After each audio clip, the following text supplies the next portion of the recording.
नमस्कार। आज हम एनसीईआरटी अध्याय 4 परमाणु की संरचना का व्याख्यान भाग 7 देखेंगे और आज के अध्याय में जो हम अनुभाग पढ़ने वाले हैं वह हैं 4.6 और 4.6.1। तो चलिए शुरुआत करते हैं। यह अस्वीकरण है। आज के सीखने के उद्देश्य तो इस व्याख्यान में भाग लेने के बाद आप निम्नलिखित समझ सकेंगे। तो आप समझ सकते हैं कि समस्थानिक और संभारिक के बीच के अंतर को। ठीक है, तो इस व्याख्यान में भाग लेने के बाद आप समझ पाएंगे कि समस्थानिक और संभारिकों के बीच में क्या अंतर होते हैं। जो विषय आज हम अपने व्याख्यान में शामिल करने वाले हैं एनसीईआरटी के अनुसार वह है, सबसे पहले है अनुभाग 4.6 जो कि समस्थानिक है, यानी समस्थानिक के बारे में हम इसमें चर्चा करेंगे। इसी के बाद दूसरा है 4.6.1 जिसमें हम संभारिक के बारे में बात करेंगे। फिर हम कुछ पाठ्यनिहित प्रश्न 1 और प्रश्न 2 को अभ्यास करेंगे और साथ ही साथ हम अभ्यास प्रश्न 8 और 16 को भी हल करेंगे। अंत में हम इस पाठ के सारांश के साथ निष्कर्ष निकालेंगे। तो चलिए सबसे पहले हम समस्थानिक के बारे में समझने के साथ शुरू करते हैं। समस्थानिक एक ही तत्व के परमाणु होते हैं। तो समस्थानिक जो है वो उसकी परिभाषा क्या है? समस्थानिक जो होते हैं वह एक ही तत्व के परमाणु होते हैं जिनमें प्रोटॉन की संख्या यानी कि उनका जो परमाणु संख्या है वह समान होती है, लेकिन उनके नाभिक में न्यूट्रॉन की संख्या अलग अलग होती है और न्यूट्रॉन की संख्या अलग अलग होने के कारण द्रव्यमान संख्या भी अलग अलग होती है। ठीक है, इन्हीं को हम समस्थानिक कहते हैं। ठीक है, तो समस्थानिक जो है वह एक ही तत्व के परमाणु होते हैं, यानी तत्व एक ही है लेकिन उसके भिन्न परमाणु जिनमें प्रोटॉन की संख्या तो समान है लेकिन न्यूट्रॉन की संख्या अलग अलग है, जिसके कारण उनके परमाणु संख्या समान है लेकिन द्रव्यमान संख्या अलग अलग होती है, भिन्न होती है। उन्हें ही हम समस्थानिक कहते हैं। समस्थानिक एक ही तत्व के परमाणु होते हैं यानी उनके परमाणु संख्या समान होती है लेकिन द्रव्यमान संख्या अलग अलग होती है। अब देखते हैं कि समस्थानिकों में क्या क्या पाया जाता है, क्या क्या होते हैं। समस्थानिकों में जो समान संख्या है प्रोटॉन की और इलेक्ट्रॉन की, क्योंकि प्रोटॉन अगर समान है तो इलेक्ट्रॉन भी समान ही होंगे। ठीक है, क्योंकि प्रोटॉन और इलेक्ट्रॉन की संख्या समान पाई जाती है उदासीन परमाणुओं में, है ना। तो समान संख्या में प्रोटॉन और इलेक्ट्रॉन होने के कारण जो समस्थानिक हैं उनमें समान रासायनिक गुण भी होते हैं, यानी जो समस्थानिक होते हैं वह समान संख्या में प्रोटॉन और इलेक्ट्रॉन होने के कारण समान रासायनिक गुण साझा करते हैं। और चूंकि रासायनिक गुण इलेक्ट्रॉनों, विशेषकर संयोजी इलेक्ट्रॉनों पर निर्भर करते हैं, इसीलिए उनके रासायनिक गुण समान होते हैं। हालांकि उनके भौतिक गुण जैसे कि द्रव्यमान, न्यूट्रॉन की संख्या में बदलाव के कारण अलग हो सकते हैं। भौतिक गुण जैसे कि भौतिक गुणों की बात करें जैसे कि घनत्व, है ना, तत्व का घनत्व, उसका गलनांक, उसका कत्वनांक, ये सब भौतिक गुण हैं। ये भिन्न होते हैं समस्थानिकों में। क्यों? क्योंकि उनके द्रव्यमान भी भिन्न होते हैं, क्योंकि जो न्यूट्रॉन है उनमें न्यूट्रॉन की संख्या अलग अलग होती है और इसी के कारण उनकी द्रव्यमान भी अलग अलग होते हैं, जिसके कारण उनके जो भौतिक गुण हैं वह भी भिन्न होते हैं। इस बात से हमें क्या पता चलता है? इस बात से हमें ये पता चलता है कि परमाणुओं की जो इलेक्ट्रॉन की संख्या है या फिर जो प्रोटॉन की संख्या है उससे परमाणु के रासायनिक गुणों का पता चलता है, लेकिन जो परमाणु के न्यूट्रॉन की संख्या है ना, या द्रव्यमान संख्या है, उससे परमाणु के भौतिक गुणों का पता लगाया जा सकता है। अब कुछ समस्थानिकों के उदाहरण के साथ हम आगे बढ़ते हैं। तो पहले है हाइड्रोजन, ठीक है। पहला उदाहरण समस्थानिक का है हाइड्रोजन। हाइड्रोजन के 3 समस्थानिक होते हैं। कौन कौन से?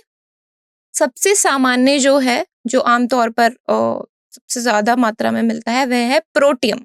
इसीलिए इसे हम सबसे सामान्य कह रहे हैं। प्रोटियम को हम H और ऊपर हमने लिख दिया, ये आपका आप कह सकते हैं परमाणु संकेतन है। किसका? हाइड्रोजन का। H हमने लिखा जो कि हमारे हाइड्रोजन तत्व का प्रतीक है। ऊपर हमने लिखा 1, नीचे हमने लिखा 1। ऊपर जो 1 लिखा है वह उसके द्रव्यमान संख्या को दर्शा रहा है, और जो नीचे 1 लिखा है वह उसके परमाणु संख्या को दर्शा रहा है। तो यह क्या है? परमाणु संकेतन है हाइड्रोजन का। इस रूप में हम प्रोटियम को दर्शाते हैं, ठीक है। ये जो संकेतन है ये प्रोटियम का संकेतन है, जिसमें 1 प्रोटॉन होता है और कोई भी न्यूट्रॉन नहीं होता, यानी 0 न्यूट्रॉन होता है। और एक प्रोटॉन और 0 न्यूट्रॉन होने के कारण इसकी जो द्रव्यमान संख्या है वह 1 हो जाती है। 1 और 0 को, 0 को आप जोड़ेंगे तो 1 मिलेगा, है ना। द्रव्यमान संख्या कितनी होगी? 1। और जो प्रोटियम है, क्योंकि यह हाइड्रोजन का समस्थानिक है, तो इसका जो परमाणु संख्या है वह भी 1 ही होगी, है ना। यह एक सरल संरचना प्रोटियम को प्रकृति में हाइड्रोजन का सबसे प्रचुर रूप बनाती है, ठीक है। सबसे समान रूप में हाइड्रोजन का समस्थानिक जो मिलता है प्रकृति में वह है प्रोटियम, और इसका अभी अभी हमने संकेतन भी देख लिया, जिससे हमें ये पता लगा कि इसके पास 1 प्रोटॉन है और 0 न्यूट्रॉन है, जिसके कारण द्रव्यमान संख्या इसकी कितनी है? 1। हाइड्रोजन के 3 समस्थानिक थे। पहला प्रोटियम, दूसरा आ गया है ड्यूटेरियम। ड्यूटेरियम हाइड्रोजन का एक रूप है जिसमें नाभिक में 1 प्रोटॉन और 1 न्यूट्रॉन होता है, ठीक है, बराबर मात्रा में। अब 1 प्रोटॉन है, 1 न्यूट्रॉन है, तो इसकी द्रव्यमान संख्या कितनी हुई? 1 और 1 को जोड़ेंगे तो कितना आएगा? 2। प्रोटॉन और न्यूट्रॉन को आपस में जोड़ देंगे, 1 और 1 जोड़ेंगे, कितना आएगा? 2। यानी जो द्रव्यमान संख्या है ड्यूटेरियम की वो हो गई 2। अब हम इसका संकेतन क्या है? ड्यूटेरियम का संकेतन आप देख सकते हैं, हाइड्रोजन लिखा हमने, H लिखा, ठीक है, और ऊपर लिख दिया इसकी द्रव्यमान संख्या यानी 2, नीचे लिख दिया इसकी परमाणु संख्या यानी 1, ठीक है। H का इस्तेमाल कर सकते हैं आप, या फिर आप D भी लिख सकते हैं ड्यूटेरियम को, ठीक है। D के रूप में भी ये दर्शाया जाता है। सामान्य हाइड्रोजन के विपरीत जो कि प्रोटियम था, जिसमें केवल 1 प्रोटॉन होता है, ड्यूटेरियम अधिक भारी होता है। क्यों? क्योंकि इसमें 1 न्यूट्रॉन भी आ गया उसके नाभिक में, है ना, जिसकी वजह से इसका द्रव्यमान बढ़ गया। तो ड्यूटेरियम अधिक भारी होता है और नाभिकीय रिएक्टरों में उपयोग किया जाता है। तीसरा समस्थानिक हाइड्रोजन का है ट्रिटियम, ठीक है, या ट्राइटियम। ट्राइटियम जो है वो हाइड्रोजन का एक रेडियोधर्मी समस्थानिक है, यानी यह स्थिर नहीं होता है और हमेशा घटता रहता है ना, रेडियोधर्मी समस्थानिक है। इसे आप संकेतन दे सकते हैं H हमारा हाइड्रोजन लिखा, ऊपर लिखा हमने 3, नीचे लिखा हमने 1, इसका मतलब भी जानेंगे। और हम इसे या फिर T, टाइट्रियम T, इसके रूप में भी चिन्हित किया जा सकता है। इसकी जो द्रव्यमान संख्या है आप देख सकते हैं, इसके संकेतन में 3 दिखाई गई है ना। ऊपर की तरफ हम द्रव्यमान संख्या लिखते हैं, नीचे की तरफ परमाणु संख्या। द्रव्यमान संख्या ट्राइटियम की 3 रहेगी, और प्रोटियम, ड्यूटेरियम और ट्राइटियम में परमाणु संख्या 1 ही रहेगी, क्योंकि ये हाइड्रोजन के समस्थानिक है जिसका जो परमाणु संख्या होती है वो Z बराबर 1 होती है ना। तो टाइट्रियम की बात करें तो द्रव्यमान संख्या इसकी है 3। 3 कैसे हुई? इसका अर्थ ये हुआ कि इसमें 1 प्रोटॉन है और 2 न्यूट्रॉन, ठीक है। तो ट्राइटियम में 1 प्रोटॉन होता है और 2 न्यूट्रॉन होते हैं। सामान्य हाइड्रोजन के विपरीत ट्राइटियम जो है अस्थायी होता है, जैसे कि मैंने बताया, और रेडियोधर्मी क्षय की प्रक्रिया से गुजरता है, घटता रहता है। इसका उपयोग विभिन्न क्षेत्रों में किया जाता है, जैसे परमाणु रिएक्टरों में और वैज्ञानिक शोध में, ट्रेसर के रूप में, ठीक है। ट्रेसर के रूप में वैज्ञानिक शोधों में और परमाणु रिएक्टरों में ट्राइटियम का इस्तेमाल उपयोग किया जाता है। ट्राइटियम जो है हमारा वो अस्थायी होता है और रेडियोधर्मी क्षय की प्रक्रिया से गुजरता है, ठीक है। तो आप देखेंगे कि प्रोटियम, ड्यूटेरियम और ट्राइटियम में क्या हो रहा है, जो परमाणु संख्या है वह समान है, लेकिन जो द्रव्यमान संख्या है वह 1-1 बढ़ती जा रही है।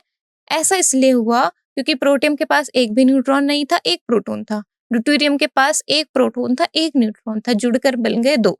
और ट्राइटियम के पास एक प्रोटॉन था लेकिन दो न्यूट्रॉन थे। तो न्यूट्रॉन की संख्या क्या हो रही है? प्रोटियम से ट्राइटियम तक बढ़ रही है, 0 से 2 तक बढ़ रही है।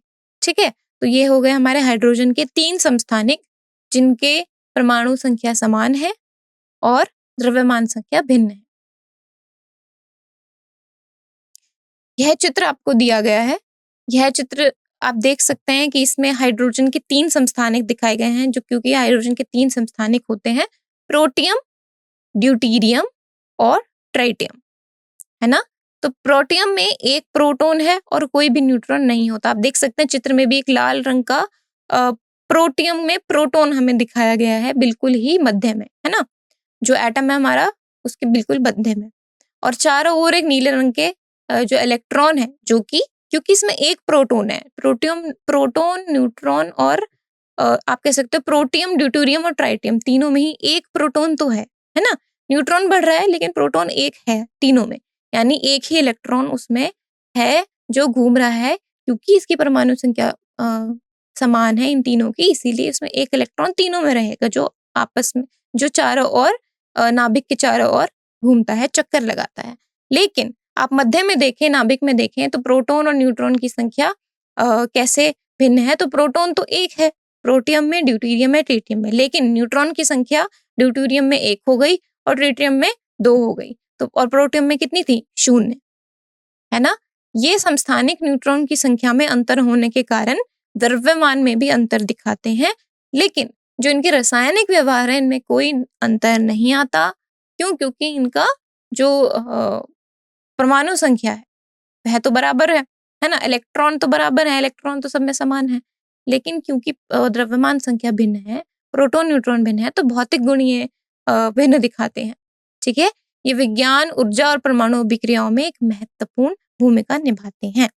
तो ये चित्र में आपने समझा हाइड्रोजन के समस्थानिकों की परमाणु संरचनाएं, और इनमें जो प्रोटियम, ड्यूटेरियम और ट्रिटियम का संकेतन है वह भी दिखाए गए हैं, है ना? आप देख सकते हैं ये और ये, है ना? ये तीनों जो अपने संकेतन दिखाए गए हैं, प्रोटियम और ड्यूटेरियम और ट्रिटियम का दिखाए गए हैं। ये समस्थानिक एक ही तत्व के रूप होते हैं, जैसे कि अभी हमने देखा हाइड्रोजन के 3 रूप, प्रोटियम, ड्यूटेरियम, ट्राइटियम। क्यों? क्योंकि उन सभी की परमाणु संख्या समान होती है, जिसका अर्थ है कि उनमें प्रोटॉन की संख्या समान होती है। हालांकि उनके द्रव्यमान संख्या अलग-अलग होती है, जिसका अर्थ है कि उनमें न्यूट्रॉन की संख्या अलग-अलग होती है। इसके परिणाम स्वरूप उनके परमाणु द्रव्यमान में अंतर उनके परमाणु में द्रव्यमान में अंतर आता है, लेकिन उनके रासायनिक गुणों में कोई अंतर नहीं आता। ठीक है, अब हम संक्षेप में समस्थानिकों के उदाहरण पर चर्चा करते हैं।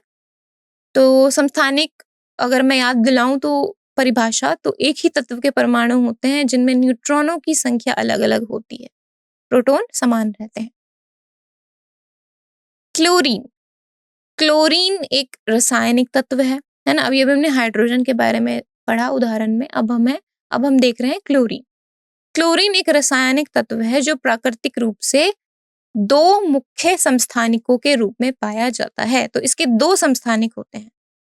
इनमें से एक समस्थानिक का द्रव्यमान 35 परमाणु द्रव्यमान इकाई है।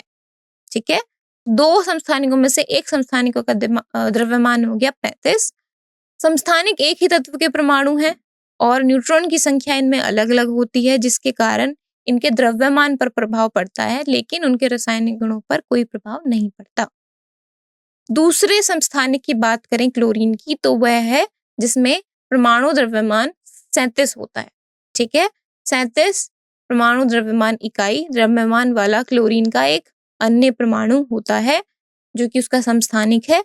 परमाणु द्रव्यमान इकाई का उपयोग हम परमाणुओं के द्रव्यमान को मापने के लिए करते हैं, जहां 1 U लगभग 1 प्रोटॉन या न्यूट्रॉन के द्रव्यमान के बराबर होता है।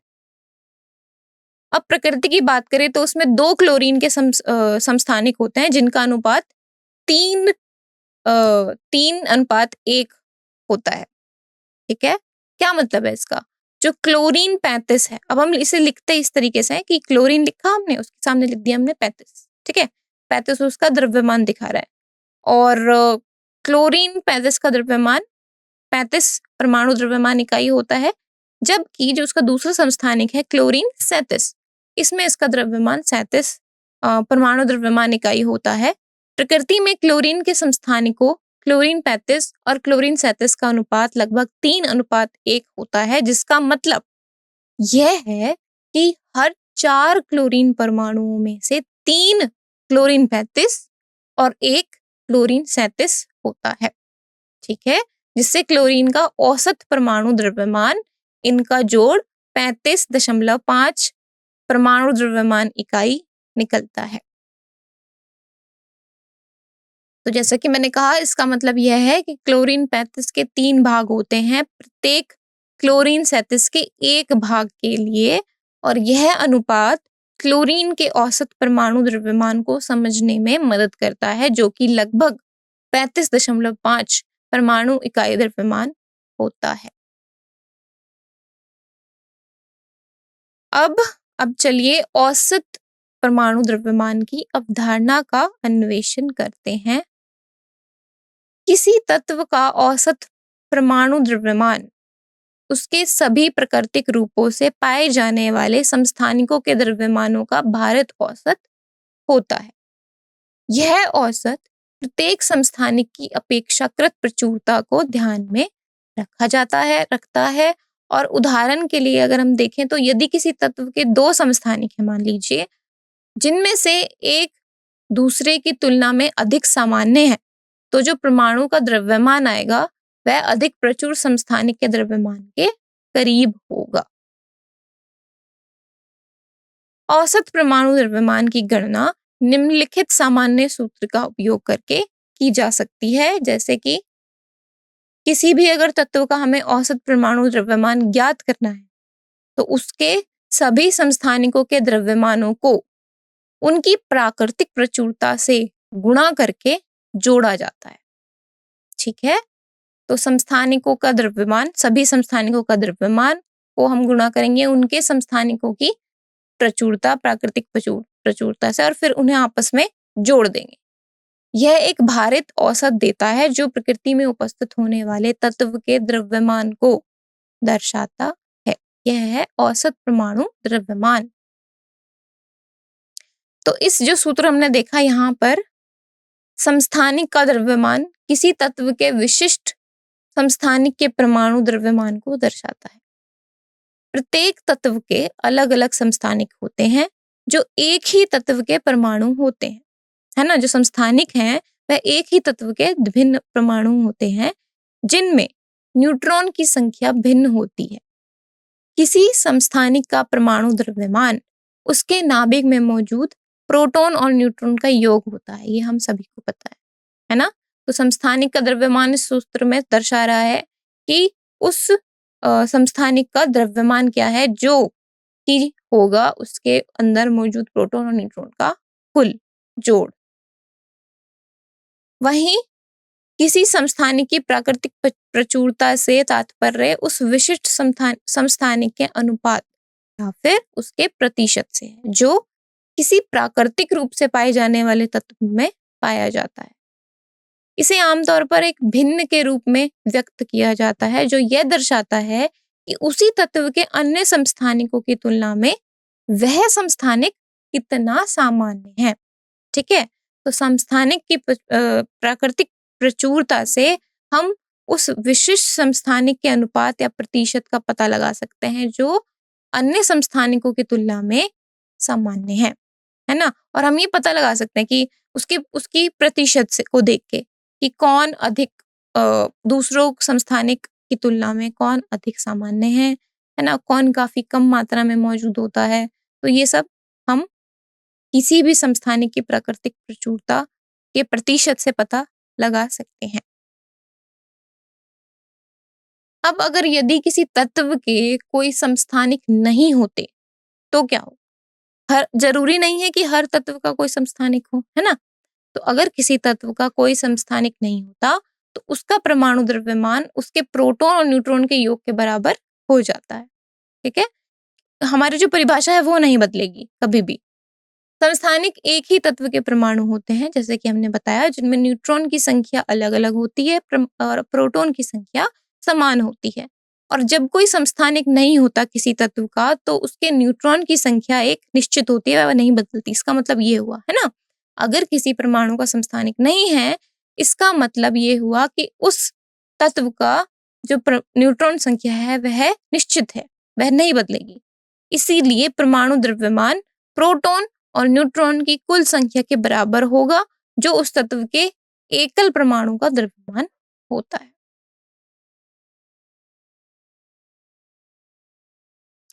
अब चले क्लोरीन के औसत परमाणु द्रव्यमान की गणना की प्रक्रिया देखते हैं, जिससे हमें औसत परमाणु द्रव्यमान का एक उदाहरण भी समझ में आ जाएगा। क्लोरीन का, जैसे कि हमने पढ़ा था कि क्लोरीन के दो मुख्य समस्थानिक होते हैं, क्लोरीन 35 और क्लोरीन 37, है ना। तो औसत परमाणु द्रव्यमान की गणना प्रत्येक समस्थानिक के द्रव्यमान को उसकी प्राकृतिक प्रचुरता से गुणा करके और फिर परिणामों को जोड़कर की जाती है। ये अभी हमने पढ़ा।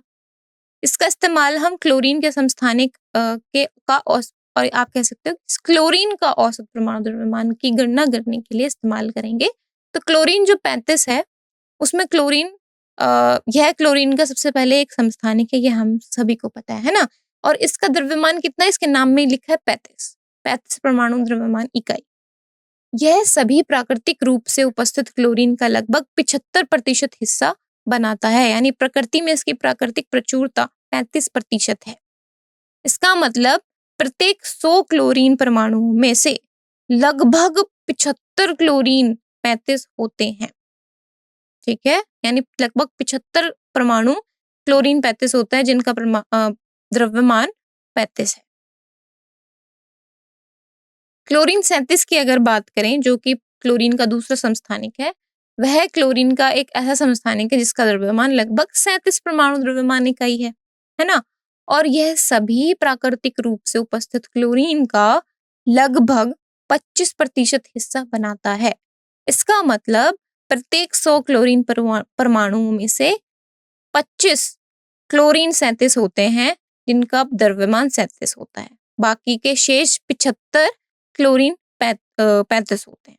ठीक है, ये दोनों समस्थानिक क्लोरीन के औसत परमाणु द्रव्यमान में योगदान करते हैं। एक तत्व के औसत परमाणु द्रव्यमान की गणना करने के लिए हम प्रत्येक समस्थानिक के द्रव्यमान को उसके प्राकृतिक संयोजन दशमलव के रूप में से गुणा करके फिर परिणाम को हम जोड़ देते हैं, जिससे हमें औसत परमाणु द्रव्यमान मिल जाता है। उदाहरण के लिए हमने लिया है क्लोरीन, ठीक है। तो यदि किसी तत्व के 35 परमाणु द्रव्यमान इकाई, जिसका 75% प्राकृतिक प्रचुरता है, और 37 परमाणु द्रव्यमान इकाई, जिसका प्राकृतिक प्रचुरता 25% प्रचुरता के समस्थानिक हो, ठीक है। तो यदि किसी तत्व के दो समस्थानिक हो जिसका द्रव्यमान 35 है और 37 है, तो औसत परमाणु द्रव्यमान निकालने के लिए हम ये सूत्र का इस्तेमाल करेंगे, जिसमें हम क्या करेंगे, सबसे पहले समस्थानिक के द्रव्यमान को उसके प्राकृतिक प्रचुरता से गुणा करेंगे और फिर परिणामों को जोड़ेंगे। तो 35 अगर हमारे पास द्रव्यमान है एक समस्थानिक का, और उसकी 75% हमारे पास प्राकृतिक प्रचुरता है, तो हम लिखेंगे 35 गुणा 75% और फिर उसे जोड़ देंगे उसके अगले समस्थानिक के साथ। तो समस्थानिक का सबसे पहले द्रव्यमान 37 गुणा उसका प्राकृतिक प्रचुरता यानी 25%। ठीक है, अब ये जो 35 वाला जो 35 द्रव्यमान का समस्थानिक और 37 द्रव्यमान का समस्थानिक है, इनका जो परिणाम आएगा उसको जोड़ेंगे, जो कि है हमारा 26.25, और दूसरा है हमारा 37 वाला द्रव्यमान वाला समस्थानिक, जिसका परिणाम है 9.25। अब इन दोनों को जोड़ के हमारे पास आता है औसत परमाणु द्रव्यमान बराबर 35.5 परमाणु इकाई द्रव्यमान। ठीक है, यह प्रकृति में पाए जाने वाले सभी समस्थानिकों के भारित औसत को दर्शाता है। तो क्लोरीन का कितना आ गया औसत परमाणु द्रव्यमान, 35.5 U। अब हम समस्थानिकों के अनुप्रयोगों के बारे में संक्षिप्त में चर्चा करते हैं। किसी तत्व के सभी समस्थानिकों में प्रोटॉन और इलेक्ट्रॉन की संख्या समान होती है, इसीलिए उनके रासायनिक गुण समान होते हैं। इसका अर्थ यह हुआ कि भले ही समस्थानिकों के द्रव्यमान में अंतर हो, लेकिन उनका रासायनिक व्यवहार लगभग समान ही होगा। इसीलिए वैज्ञानिक रासायनिक अभिक्रियाओं और गुणों की चर्चा करते समय समस्थानिक के मिश्रण को एकल तत्व के रूप में मानते हैं। कुछ समस्थानिकों के विशिष्ट गुण होते हैं जो उन्हें विभिन्न क्षेत्रों में मूल्यवान बनाते हैं। उदाहरण के लिए चिकित्सा में छवि प्राप्त करने और उपचार के लिए, ऊर्जा उत्पादन में परमाणु ऊर्जा के लिए, और पुरातत्व में प्राचीन वस्तुओं की तारीख निर्धारित करने के लिए कुछ समस्थानिकों का उपयोग किया जाता है। समस्थानिकों के कई महत्वपूर्ण उपयोग हैं, तो इन्हीं उपयोगों के बारे में बात करते हैं। तो एक महत्वपूर्ण उदाहरण है यूरेनियम। यूरेनियम समस्थानिक जैसे कि यूरेनियम 235 है, ठीक है। यूरेनियम का एक समस्थानिक है यूरेनियम 235 उसका द्रव्यमान दर्शा रहा है। इसका उपयोग परमाणु रिएक्टरों में ईंधन के रूप में किया जाता है। यह समस्थानिक परमाणु विखंडन से गुजरते हैं, जिससे बिजली उत्पन्न करने के लिए उपयोग की जाने वाली बड़ी मात्रा में ऊर्जा मुक्त होती है। कोबाल्ट की हम बात करें, कोबाल्ट का जो समस्थानिक है विशेष रूप से कोबाल्ट 60 उसका द्रव्यमान। कोबाल्ट 60 कैंसर के उपचार में विकिरण चिकित्सा के माध्यम से उपयोग किया जाता है। यह समस्थानिक उच्च ऊर्जा वाली गामा किरणें उत्सर्जित करता है, जो कैंसर युक्त कोशिकाओं को लक्षित करती है और नष्ट करती है, जबकि स्वस्थ ऊतकों को होने वाले नुकसानों को कम करती है। ठीक है, तो कोबाल्ट के समस्थानिक का उपयोग हम कैंसर के उपचार में भी कर सकते हैं और करते हैं। अगली अगर हम उदाहरण की बात करें समस्थानिकों के महत्वपूर्ण उपयोगों के लिए, तो है हमारा आयोडीन समस्थानिक। जैसे आयोडीन 131, यह गोइटर के उपचार के लिए उपयोग किए जाते हैं, जो एक ऐसी स्थिति है जहां थायराइड ग्रंथि बढ़ जाती है। ठीक है, थायराइड अगर है तो बढ़ जाता है। यह उपचार ग्रंथि के आकार को कम करके या फिर हार्मोनल असंतुलन को संबोधित करके थायराइड के कार्य को नियमित करने में मदद करता है। ठीक है, इस प्रकार कुछ तत्वों के समस्थानिक चिकित्सा, ऊर्जा और उद्योगों में विनिर्माण या सामग्री के लिए महत्वपूर्ण भूमिका निभाते हैं। चलिए अब हम अपने अगले महत्वपूर्ण विषय पर चलते हैं, जो कि है संभारिक। ये विभिन्न तत्वों के परमाणु होते हैं। समस्थानिक में क्या था, एक ही तत्व के भिन्न परमाणु थे। यहाँ पर संभारिक में विभिन्न तत्वों के परमाणु हैं, यानी तत्व ही विभिन्न है। इनमें प्रोटॉन और न्यूट्रॉन की कुल संख्या समान रहती है। ठीक है, यानी प्रोटॉन और न्यूट्रॉन की जो कुल संख्या है, यानी जो उसका द्रव्यमान संख्या है परमाणु का, वह समान रहती है, लेकिन प्रोटॉन की संख्या अलग अलग होती है। प्रोटॉन हमें बताता है कि उस परमाणु की परमाणु संख्या। ठीक है, तो यानी संभारिक वे परमाणु वे उन तत्वों के परमाणु हुए जिनमें द्रव्यमान संख्या तो समान है, लेकिन परमाणु संख्या, उनके प्रोटॉन की संख्या अलग अलग है। ऐसे परमाणुओं को हम संभारी कहते हैं। किसी परमाणु की द्रव्यमान संख्या उसके नाभिक में मौजूद प्रोटॉन और न्यूट्रॉन की कुल संख्या होती है। प्रोटॉन धनात्मक रूप से आवेशित कण होते हैं और न्यूट्रॉन उदासीन होते हैं। दोनों ही नाभिक में पाए जाते हैं। ये दोनों मिलकर परमाणु का द्रव्यमान बनाते हैं। उदाहरण के लिए कैल्शियम की जो परमाणु संख्या है वह 20 है। इसका अर्थ है कि इसके नाभिक में 20 प्रोटॉन है। इसकी द्रव्यमान संख्या 40 है, जो प्रोटॉन और न्यूट्रॉन की कुल संख्या के बराबर होती है। अब चूंकि परमाणु संख्या 20 है और द्रव्यमान संख्या 40 है, इसीलिए इसमें 20 न्यूट्रॉन हुए। ठीक है, इससे कैल्शियम को एक उदासीन आवेश मिलता है, क्योंकि न्यूट्रॉन और प्रोटॉन दोनों ही समान है, बराबर है। तो उदासीन परमाणु में प्रोटॉन की संख्या और इलेक्ट्रॉन की संख्या बराबर होती है। ठीक है, और ये था हमारा संभारिक का उदाहरण। ठीक है, कैल्शियम जो है उनका उसका परमाणु संख्या है 20, द्रव्यमान संख्या है 40। ठीक है, अब दूसरा आता है हमारा आर्गन। आर्गन एक उत्कृष्ट गैस है जिसकी परमाणु संख्या 18 है। इसका मतलब है कि इसमें 18 प्रोटॉन और 18 इलेक्ट्रॉन है ना। परमाणु संख्या इलेक्ट्रॉन और प्रोटॉन के बारे में भी बताती है, अगर उदासीन हमारे पास उदासीन परमाणु है तो। इसकी द्रव्यमान संख्या 40 है, इसीलिए इसमें 22 न्यूट्रॉन हुए। अगर अगर 18 प्रोटॉन है और 40 द्रव्यमान संख्या है तो न्यूट्रॉन कितने हुए? 22। आर्गन एक स्थायी, रंगहीन और गंधहीन गैस होती है जिसका उपयोग आमतौर पर प्रकाश उत्पादन और एक अक्रिय गैस के रूप में किया जाता है। इसकी पूर्ण बाहरी इलेक्ट्रॉन कक्षा के कारण यह अन्य तत्वों के साथ आसानी से अभिक्रिया नहीं करती है, जिससे यह रासायनिक रूप से अक्रिय बनी रहती है। ठीक है, अब ये जो हमने उदाहरण देखा कैल्शियम आर्गन, अब आपने एक चीज देखी होगी कि इन दोनों की द्रव्यमान संख्या कितनी है? 40, यानी समान, लेकिन इनकी परमाणु संख्या क्या है? अलग अलग, एक की 20, एक की 18। तो संभारिक क्या है? ये दोनों संभारिक हैं। इनकी द्रव्यमान संख्या समान है, परमाणु संख्या अलग अलग है, और ये दोनों विभिन्न तत्वों के परमाणु हैं। विभिन्न तत्व हैं आप कह सकते हैं, कैल्शियम और आर्गन, है ना। तो कैल्शियम और आर्गन संभारिक होते हैं क्योंकि उनकी द्रव्यमान संख्या समान है लेकिन परमाणु संख्या अलग अलग है, जिसका अर्थ कि वह अलग अलग तत्व हैं। संभारिक में जो न्यूक्लियॉन्स हैं उनकी संख्या समान रहती है, लेकिन प्रोटॉन और न्यूट्रॉन की संख्या में अंतर होता है। इसकी के कारण वे रासायनिक रूप से तो अलग होते हैं लेकिन कुछ नाभिकीय गुणों में भौतिक रूप से समान होते हैं।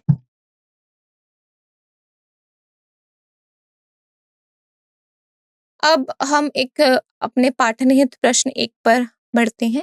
प्रश्न में H, D और T के प्रत्येक चिन्ह में मौजूद 3 उप परमाणु कणों की सूची बनाने के लिए कहा जा रहा है।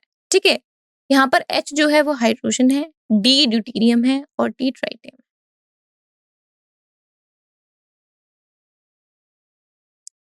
हमें पता है कि जो हाइड्रोजन है उसके 3 समस्थानिक होते हैं।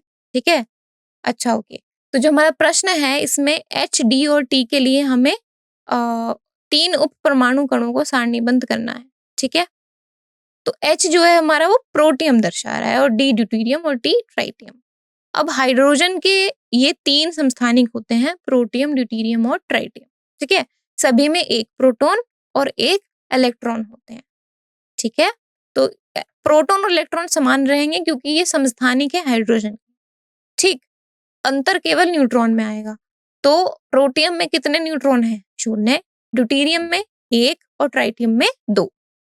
इन समस्थानिकों के रासायनिक गुण समान होते हैं लेकिन द्रव्यमान और स्थायित्व में अंतर होता है। और जो ट्राइटियम है वो बहुत ही आप कह सकते हैं महत्वपूर्ण है क्योंकि यह रेडियोधर्मी होता है, और जबकि बाकी 2 प्रोटियम और ड्यूटेरियम स्थायी होते हैं और आप कह सकते हो स्थिर होते हैं। ठीक है, तो ये आपने इस सारणी की मदद से हमने समझा कि 3 उप परमाणु कण जो प्रोटियम, ड्यूटेरियम और ट्राइटियम में पाए जाते हैं वह कौन कौन से और उनकी संख्या क्या है। अगला प्रश्न है हमारा पाठ्यनिहित प्रश्न 2। यह किसी एक समस्थानिक और संभारी के इलेक्ट्रॉन विन्यास को लिखने के लिए बोल रहा है। समस्थानिक हमें पता है, अभी हमने देखा कि एक ही तत्व के परमाणु हैं जिनकी द्रव्यमान संख्या अलग होती है, और संभारिक अलग अलग तत्वों के परमाणु होते हैं जिनकी द्रव्यमान संख्या समान होती है। हल में हम सबसे पहले समस्थानिकों को देखते हैं। समस्थानिकों में प्रोटॉन की संख्या समान होती है, ये इसका एक गुण है, अर्थात परमाणु क्रमांक, परमाणु संख्या समान होगी, जिसका अर्थ है कि वे एक ही तत्व के परमाणु होते हैं। क्योंकि परमाणु संख्या 1 है तो एक ही तत्व के परमाणु हैं, लेकिन न्यूट्रॉन की संख्या इन परमाणुओं में अलग अलग होती है, जिसके कारण द्रव्यमान संख्या इनकी भिन्न हो जाती है। इनमें प्रोटॉन और इलेक्ट्रॉन की संख्या समान होती है, इसीलिए ये समान रासायनिक गुण प्रदर्शित करते हैं। हालांकि उनके द्रव्यमान संख्या अलग अलग होने के कारण इनके भौतिक रूप अलग अलग होते हैं, भौतिक गुण अलग अलग होते हैं। अच्छा, उदाहरण के लिए समस्थानिका है कार्बन 12 और कार्बन 14। कार्बन 12 और कार्बन 14 दोनों कार्बन के समस्थानिक हैं। इसका अर्थ है उनमें प्रोटॉन और इलेक्ट्रॉन की संख्या समान है, जो कि है 6, लेकिन न्यूट्रॉन की संख्या अलग अलग है और इसी के परिणाम स्वरूप परमाणु द्रव्यमान भी अलग अलग हो जाते हैं। कार्बन 12 का द्रव्यमान 12 है और कार्बन 14 का द्रव्यमान 14। इन अंतरों के बावजूद उनके रासायनिक गुण लगभग समान रहते हैं, क्योंकि उनमें इलेक्ट्रॉनों की संख्या समान होती है, जो यह निर्धारित करती है कि वे अन्य तत्वों के साथ कैसे अभिक्रिया करते हैं। कार्बन 14 रेडियोधर्मी होता है और जैविक पदार्थों की आयु निर्धारित करने में उपयोग किया जाता है, जबकि कार्बन 12 स्थायी होता है और सबसे सामान्य समस्थानिक है। दोनों ही कार्बन 12 और कार्बन 14 कार्बन के समस्थानिक हैं, इसीलिए उनके पास समान इलेक्ट्रॉन यानी 6 इलेक्ट्रॉन हैं। दोनों की परमाणु संख्या इसीलिए 6 होती है, लेकिन द्रव्यमान उनका अलग होता है क्योंकि उनमें न्यूट्रॉन की संख्या अलग होती है। दोनों समस्थानिक की इलेक्ट्रॉनिक विन्यास समान होगा। अब क्योंकि परमाणु संख्या 6 है तो इलेक्ट्रॉनिक विन्यास भी समान रहेगी। क्योंकि इलेक्ट्रॉन की संख्या समान होती है तो इलेक्ट्रॉन की विन्यास हम लिख सकते हैं 2,4। ठीक है, पहले कोश में आ गए 2 इलेक्ट्रॉन, यह भर गई। अब दूसरे कोश में हम 8 तक भर सकते हैं, तो हमें 8 की जरूरत नहीं है। हम 2 के साथ 6 इलेक्ट्रॉन को भरने के लिए 2 के बाद हमें सिर्फ 4 इलेक्ट्रॉन को भरने की जरूरत है, तो बाहरी कोश में आ जाएंगे 4 इलेक्ट्रॉन। ये हो गई कार्बन के दोनों समस्थानिकों के इलेक्ट्रॉनिक विन्यास। आप देख सकते हैं पहली जो कोश है वह के है, के कोश में 2 इलेक्ट्रॉन है। ठीक है, और इसी प्रकार जो दूसरा कोश है यानी एल कोश, उसमें 4 इलेक्ट्रॉन होते हैं। तो सबसे बाहरी जो कोश है कार्बन परमाणु का यानी एल कोश, उसमें 4 इलेक्ट्रॉन है, जिसकी वजह से संयोजकता इलेक्ट्रॉन जो कार्बन के हैं वो कितने हैं? 4। अब दोनों समस्थानिकों में अंतर क्या है? दोनों के बीच अंतर यह है कि उनके नाभिक में न्यूट्रॉन की संख्या अलग अलग होती है। इसका मतलब यह है समस्थानिकों के बीच अंतर उनकी द्रव्यमान संख्या में होता है, जो प्रोटॉन और न्यूट्रॉन के योग के बराबर होता है ना। हालांकि प्रोटॉन की संख्या समान रहती है, उनका इलेक्ट्रॉनिक विन्यास भी इसीलिए समान होता है। इसका मतलब है कि समस्थानिकों के रासायनिक गुण भी समान होते हैं, लेकिन न्यूट्रॉन की भिन्न संख्या होने के कारण उनके भौतिक गुण अलग अलग। अब संभारिक पर बढ़ते हैं। संभारिक विभिन्न तत्वों के परमाणु होते हैं, उनकी द्रव्यमान संख्या यानी कि प्रोटॉन और न्यूट्रॉन का कुल संख्या समान होती है, लेकिन परमाणु संख्या यानी प्रोटॉन की संख्या अलग अलग होती है। ठीक है, प्रोटॉन और न्यूट्रॉन का जोड़ यानी द्रव्यमान संख्या तो समान रहेगी, लेकिन केवल प्रोटॉन की संख्या जो कि परमाणु संख्या है वह भिन्न होती है। 2 संभारिक का उदाहरण लेते हैं, आर्गन 40 और कैल्शियम 40। दोनों की द्रव्यमान संख्या समान है, 40 और 40।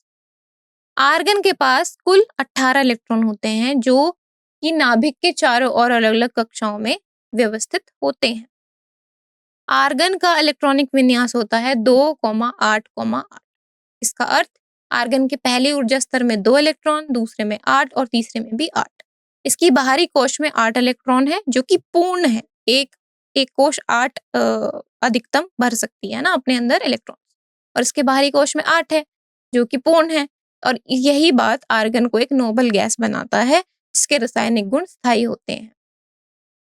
पहला कोश, जिसे के कोश के रूप में चिन्हित किया गया है, उसमें अधिकतम 2 इलेक्ट्रॉन रख सकते हैं।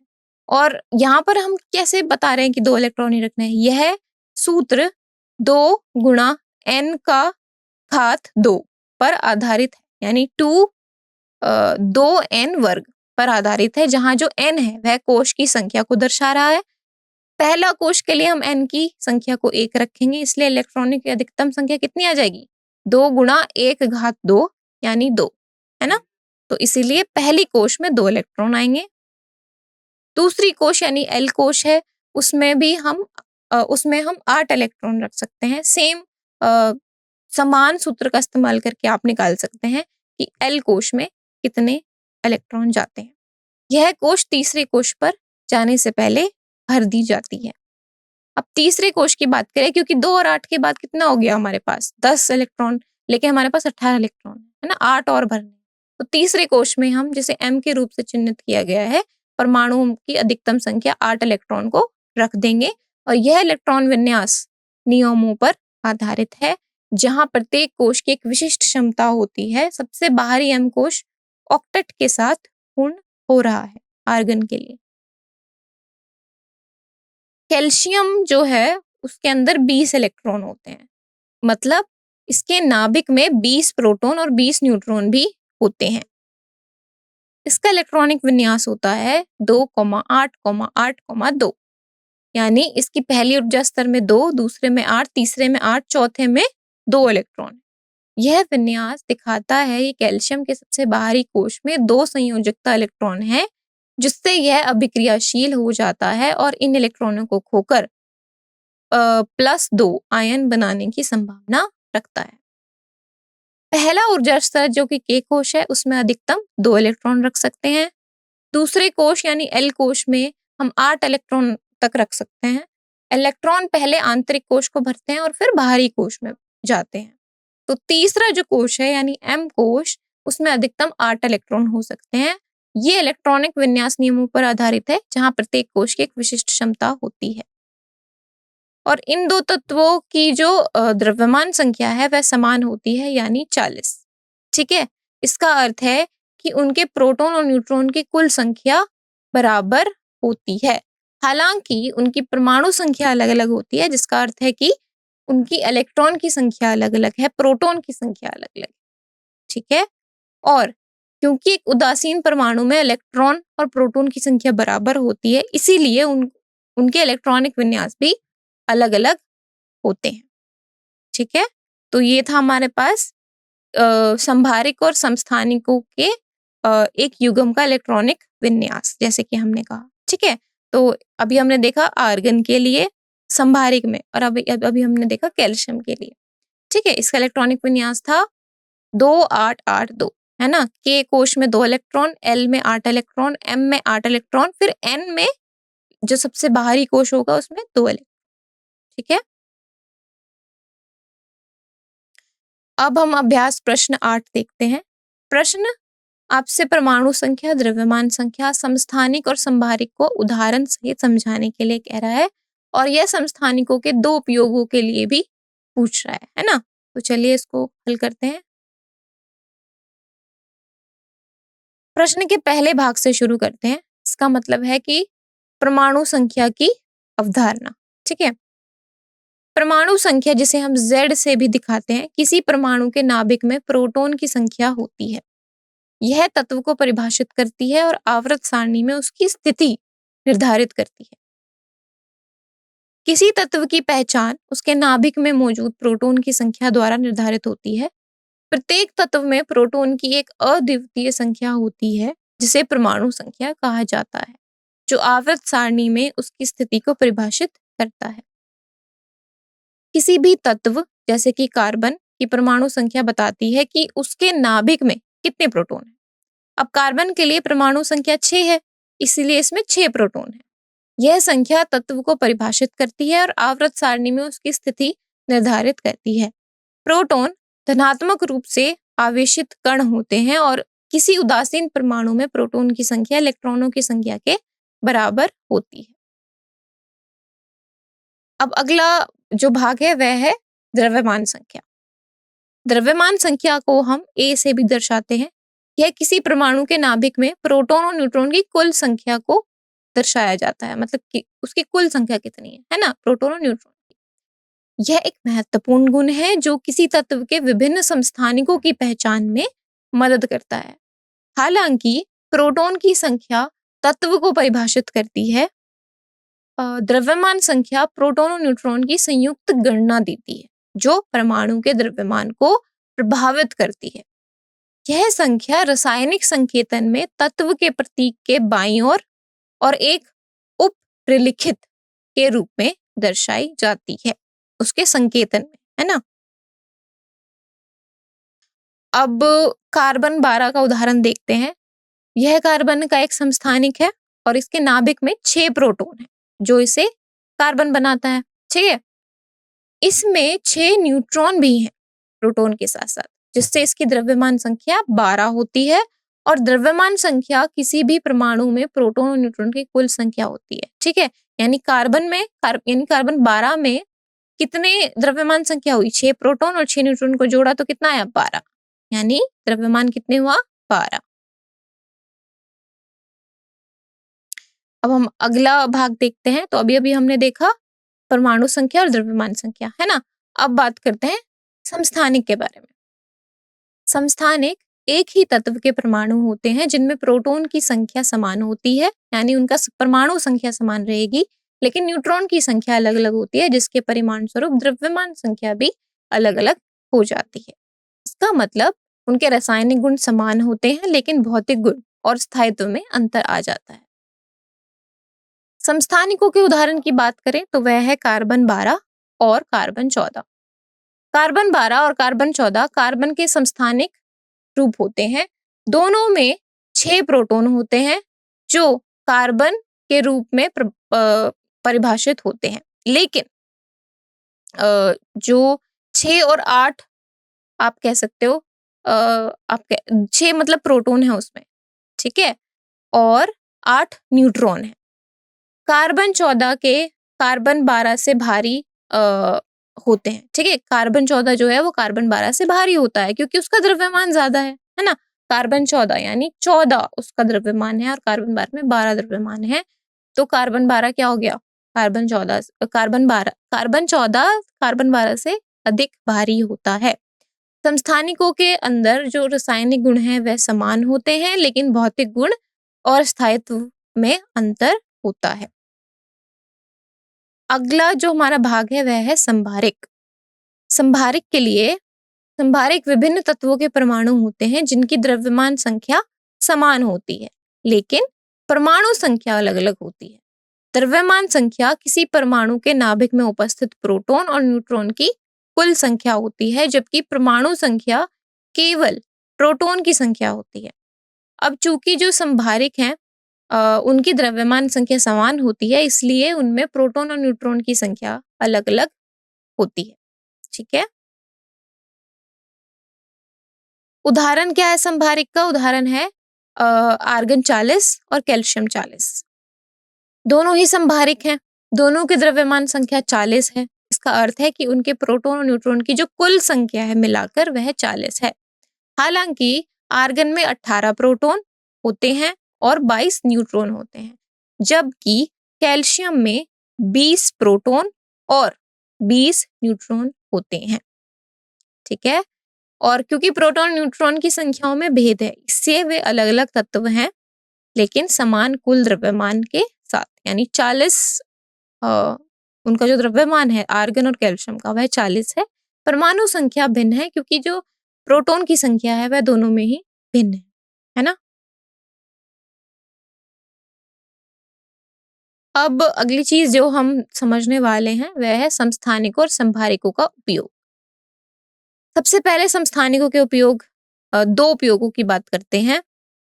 चिकित्सा क्षेत्र में रेडियोधर्मी समस्थानिकों का उपयोग रोगों के निदान और उपचार दोनों के लिए किया जाता है। उदाहरण के लिए कोबाल्ट 60 का उपयोग कैंसर के उपचार में करके कैंसर वाले कोशिकाओं को नष्ट करने के लिए किया जाता है। यह विकिरण उत्सर्जित करता है जो दुष्ट कोशिकाओं को लक्षित करता है और मारता है, जबकि जो स्वस्थ ऊतक हैं उनको होने वाले नुकसान को कम करता है। ऐसे ही जो अगला उपयोग है कार्बन डेटिंग। कार्बन डेटिंग एक वैज्ञानिक विधि है जिसका उपयोग कार्बनिक सामग्री जैसे कि जीवाश्म और पुरातात्विक वस्तुओं की आयु निर्धारित करने के लिए किया जाता है। यह रेडियोधर्मिक समस्थानिक कार्बन 14 पर निर्भर करती है जो प्राकृतिक रूप से वातावरण में मौजूद होता है और जीवित जीवों द्वारा अवशोषित हो जाता है। जब कोई जीव मर जाता है तो वह कार्बन 14 को अवशोषित करना बंद कर देता है और समस्थानिक एक ज्ञात दर से क्षय होने लगता है। अब उस नमूने में मौजूद कार्बन 14 की शेष मात्रा को मापकर वैज्ञानिक यह अनुमान लगा सकते हैं कि जीव कितने समय पहले मर गया था, और यह विधि लगभग 50,000 वर्ष पुरानी वस्तुओं की तारीख लगाने के लिए एक प्रभावी जरिया है। अगला प्रश्न देखते हैं, अभ्यास प्रश्न 16। एक तत्व के समस्थानिकों की विशेषताओं की पहचान के बारे में हमसे पूछा है और हमारे पास 4 विकल्प दिए गए हैं। समान भौतिक गुण, अलग-अलग रासायनिक गुण, न्यूट्रॉनों की अलग-अलग संख्याएं या फिर भिन्न परमाणु संख्या। तो हमें बताना है कि एक तत्व के समस्थानिकों में इनमें से क्या चीज होती है। हल की बात करें तो अगर समस्थानिक की परिभाषा को जाने तो वह एक ही तत्व के परमाणु होते हैं जिनमें प्रोटॉन की संख्या समान होती है ना। न्यूट्रॉन की संख्या अलग अलग होती है। इसका मतलब परमाणु संख्या समान रहेगी, द्रव्यमान संख्या भिन्न होगी। विशेषताएं क्या है? समस्थानिक की विशेषताएं के बारे में बात करें तो एक ही तत्व के परमाणु होते हैं जिनके नाभिक में प्रोटॉन की संख्या समान रहती है। समस्थानिक में न्यूट्रॉन की संख्या भिन्न होती है जबकि प्रोटॉन की संख्या अभी हमने देखा समान रहती है ना। और न्यूट्रॉन की संख्या में अंतर होता है जिसके कारण उस तत्व के विभिन्न समस्थानिक बनते हैं। परमाणु संख्या एक परमाणु के नाभिक में प्रोटॉन की संख्या होती है। यह तत्व को परिभाषित करती है जिसका मतलब है कि प्रत्येक तत्व की एक अद्वितीय परमाणु संख्या होती है ना। जो समस्थानिक है उनमें जो परमाणु संख्या होती है वह समान होती है क्योंकि प्रोटॉन की संख्या समान होती है। ठीक है। समस्थानिकों के रासायनिक गुण भी समान होते हैं क्योंकि उनमें प्रोटॉन और इलेक्ट्रॉन की संख्या समान रहती है। और जो रासायनिक गुण हैं वह प्रोटॉन और इलेक्ट्रॉन की संख्या से निर्धारित होते हैं। प्रोटॉन तत्व के पहचान को परिभाषित करते हैं और इलेक्ट्रॉन खासकर बाहरी ऊर्जा स्तर में मौजूद इलेक्ट्रॉन तत्वों के दूसरों के साथ कैसे अंतरक्रिया करते हैं और प्रभावित करते हैं। ठीक है, यह बताते हैं। समान संख्या में प्रोटॉन और इलेक्ट्रॉन वाले तत्व समान रासायनिक व्यवहार जैसे कि अभिक्रियाशीलता और बंधन पैटर्न प्रदर्शित करने की प्रवृत्ति रखते हैं। समस्थानिकों की भौतिक गुणों की बात करें तो वह अलग अलग होते हैं, भिन्न होते हैं। मुख्य रूप से उनके परमाणु द्रव्यमान में अंतर के कारण ही उनके भौतिक गुण भिन्न होते हैं। या और जैसे कि घनत्व, गलनांक जैसे कई गुण समान होते हैं लेकिन जो छोटे अंतर आते हैं वह आ जाते हैं क्योंकि भारी परमाणुओं के पास अधिक द्रव्यमान होता है और वे अन्य परमाणुओं के साथ अलग तरह से परस्पर क्रिया कर सकते हैं। तो हमारा जो सही उत्तर हुआ वह कौन सा हुआ? विकल्प ग, यानी न्यूट्रॉन की अलग अलग संख्या। तो एक तत्व के समस्थानिकों में न्यूट्रॉन की अलग अलग संख्या पाई जाती है। अंत में एक सारांश के साथ हम निष्कर्ष निकालते हैं। हमने समस्थानिकों के बारे में बात की कि समस्थानिक एक ही तत्व के परमाणु होते हैं जिनमें उनकी परमाणु संख्या समान रहती है, प्रोटॉन की संख्या समान रहती है लेकिन न्यूट्रॉन की संख्या अलग अलग होती है। तो समस्थानिकों का जो द्रव्यमान है वह संख्या अलग अलग होती है क्योंकि समस्थानिकों में न्यूट्रॉनों की संख्या समान नहीं होती और प्रोटॉन की संख्या समान होती है। ठीक है, तो प्रोटॉन न्यूट्रॉन को जब आप जोड़ेंगे तो भिन्न आएगा, इसीलिए परमाणु संख्या समान होगी और द्रव्यमान संख्याएं भिन्न होगी। अब क्योंकि उनके पास प्रोटॉन समान है इसीलिए इलेक्ट्रॉन भी क्या है? इलेक्ट्रॉन की संख्या भी समान होती है। इसीलिए जो समस्थानिक हैं उनकी रासायनिक व्यवहार भी लगभग समान ही वह प्रदर्शित करते हैं। अब समस्थानिकों के कुछ मुख्य उदाहरण हमने देखे जैसे कि हाइड्रोजन। हाइड्रोजन एक ऐसा रासायनिक तत्व है जिसका प्रतीक H है ना। उसमें 3 समस्थानिक होते हैं, प्रोटियम, ड्यूटेरियम और ट्रिटियम। तीनों के संकेतन को हमने दिखाया है। पहला प्रोटियम जिसमें 0 न्यूट्रॉन 1 प्रोटॉन है जिसके कारण उसका द्रव्यमान 1 है और परमाणु संख्या तीनों में 1 ही रहेगी। ठीक है।